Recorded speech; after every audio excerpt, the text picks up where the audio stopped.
Hey guys, it's Alex. Today I want to talk a little bit about sound effects recording and share one of the crazier experiences that I had so you can kind of see what goes into getting the right sounds out of really unique situations. Now, when you're working with sound for picture, whether it's TV or film or YouTube or anything in between, the whole idea is to support the story that's being told on screen, make it cinematic and a little bit hyper real, but grounded enough in reality that you don't lose your audience. And whenever I'm working on a project, I try and record as much authentic stuff as possible because that's always going to sound better than trying to repurpose things or try and force sounds that aren't quite right to fit a scene.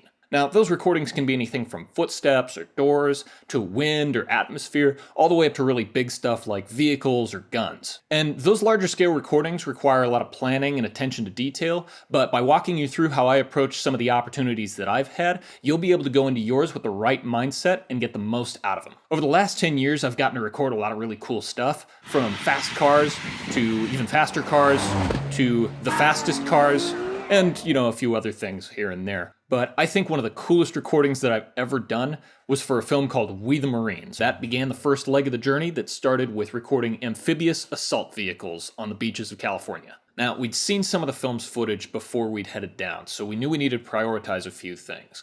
Those were interior onboard idling, plus driving up and down the sand on the beach, a little bit of in-the-water movement, and the sound of the specific jets that the AAVs use while they're in the water, because these are amphibious vehicles. We arrived on the beach as the sun was coming up, which was kind of an added bonus, and started setting up microphones. For the interior onboards, we knew we needed something that was going to be out of the way, so we ended up using a Sound Devices 722, just a 2-channel recorder, and a couple of lavaliers that we kind of wound around the inside and got them out of the way, but high quality enough mics that it was going to capture the right atmosphere. We captured a lot of the idles and revs using just handheld microphones with some wind protection, wandering around the vehicles to try and find exactly the right spot that sounded the best. And a lot of the nuance and character came from actually the front of the craft where the engine is and the exhaust right above it, which is enormous, the thing's like that big around. And same thing for the jets that allow movement in water. They opened them up for us so that we could stand right behind them and capture kind of the turbine movement pushing air on land.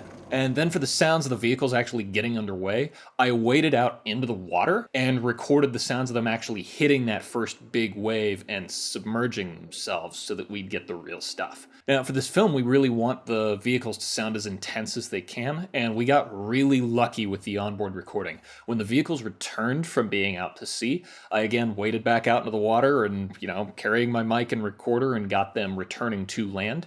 But we found out that one of the vehicles had actually had a malfunction while they were out, and the one that we'd rigged up for onboards was the one that towed that broken AAV all the way back, so it had to be working twice as hard, and we ended up capturing the engine under serious pressure to get 2 of these vehicles out of the water. Once they all got back onto land and had shut everything off, we made the rounds getting all the accessories that we could, like hatches opening and closing, various latches, anything interior like the gears shaking around a little bit so that we can layer that in after the fact, get you feeling like you're actually inside of one of these things.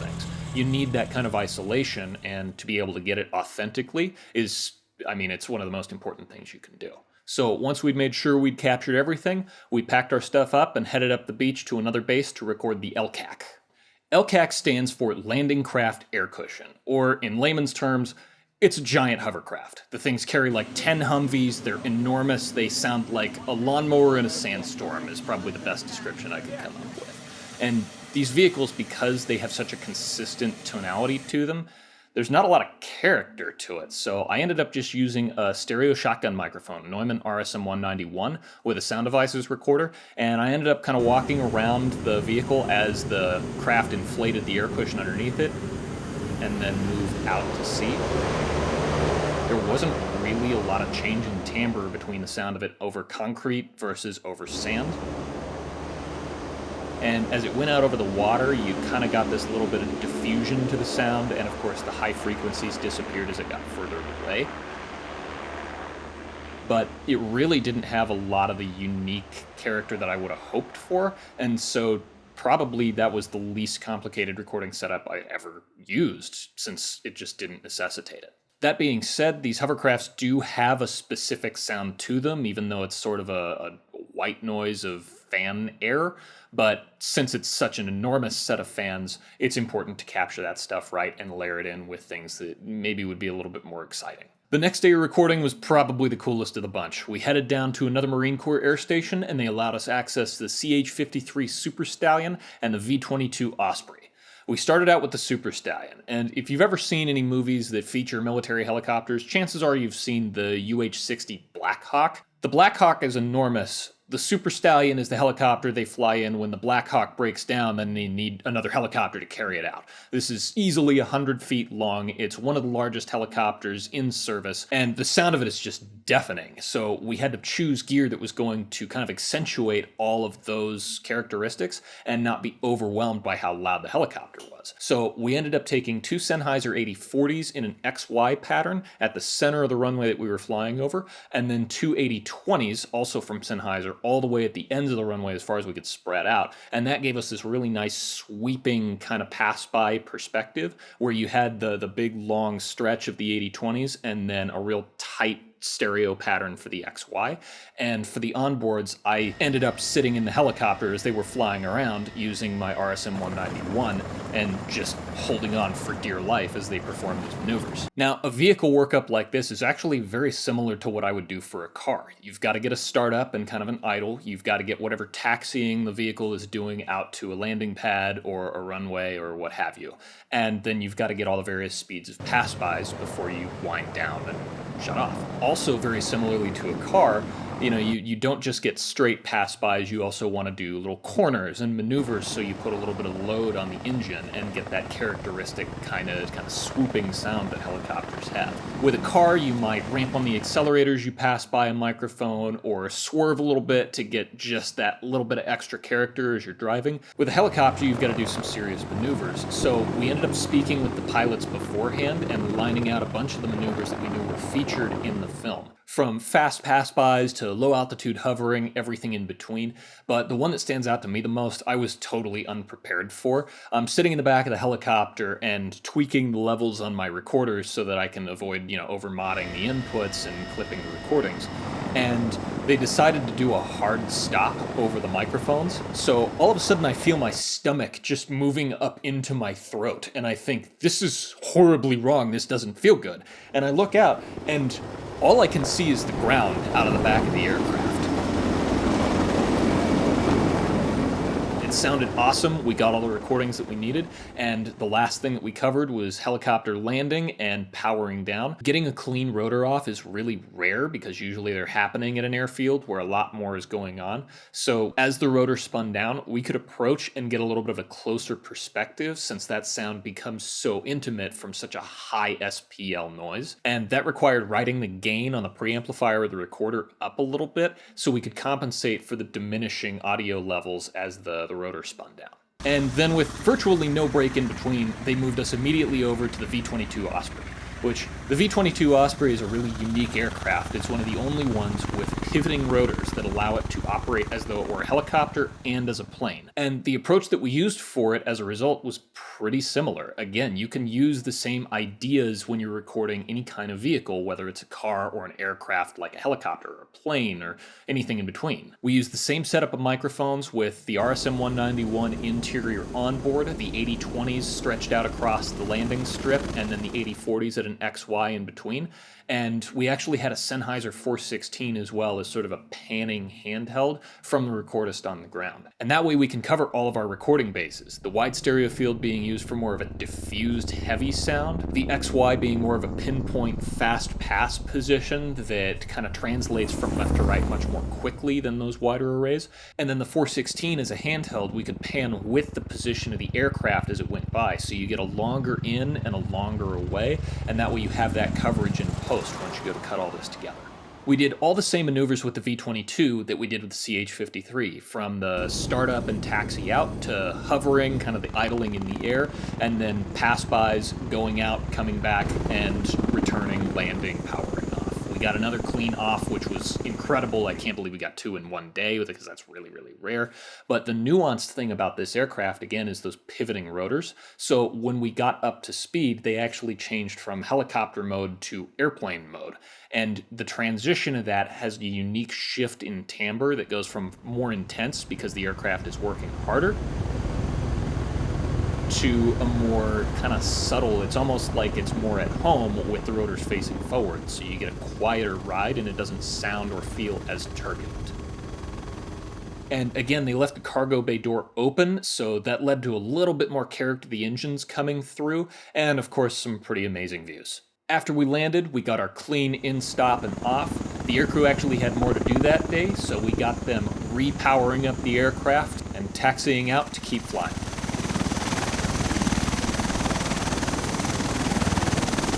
Our final day of recording on the project took us to another Marine Corps air station where we got access to the AH-1 Super Cobra. Now, the Super Cobra is a bit of a different type of helicopter. It's meant to be lighter and faster because it's an attack aircraft. So it doesn't quite have the heaviness that the others did, and it travels a lot faster. So our microphone selection changed. I still keep the 191 as kind of my go-to sound effects recording mic, but instead of bringing the Sennheiser 8000 series, we elected only to bring the 416 because we were familiar with the dynamics of working with the aircraft at this point and could kind of tailor exactly what we were doing and move more quickly with handhelds. And the location that we had this time was perfect. We had this huge circular pad that you could probably land 15 of these helicopters on no problem and still have room.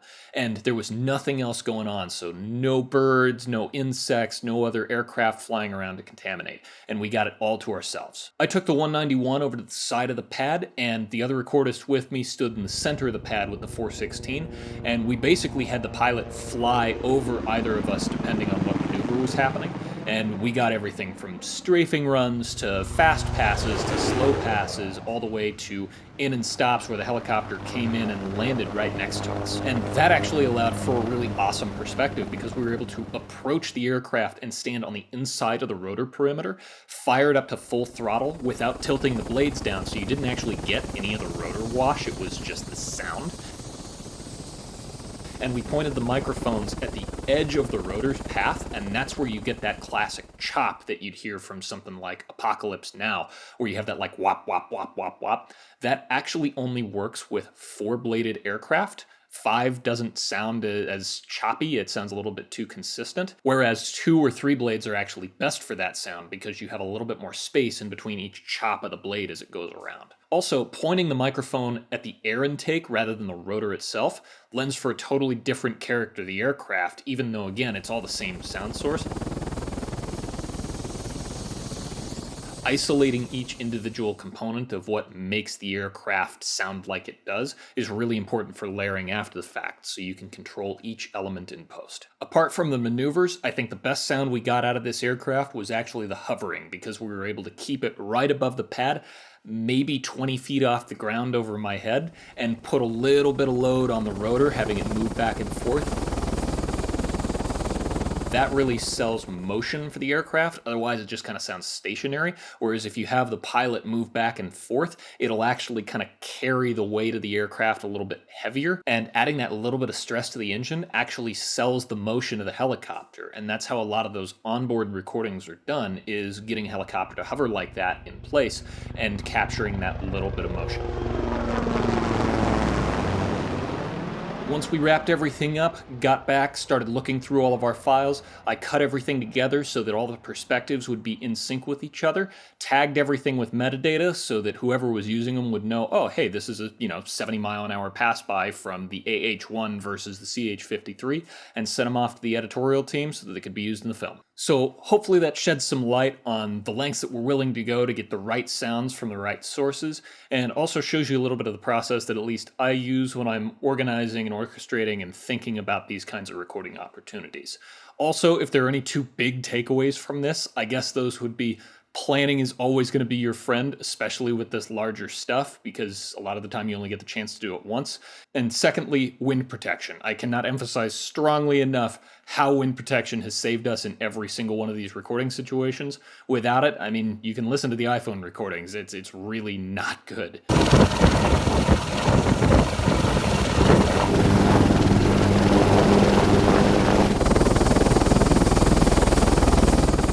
that about wraps it up. And I'm actually really curious about some of the recordings that you guys have done. So comment below and tell me what the most interesting or unique opportunity that you've had to capture something is. Don't forget to come over to Instagram and follow me at AXK. Hit like, hit subscribe, and thanks for watching.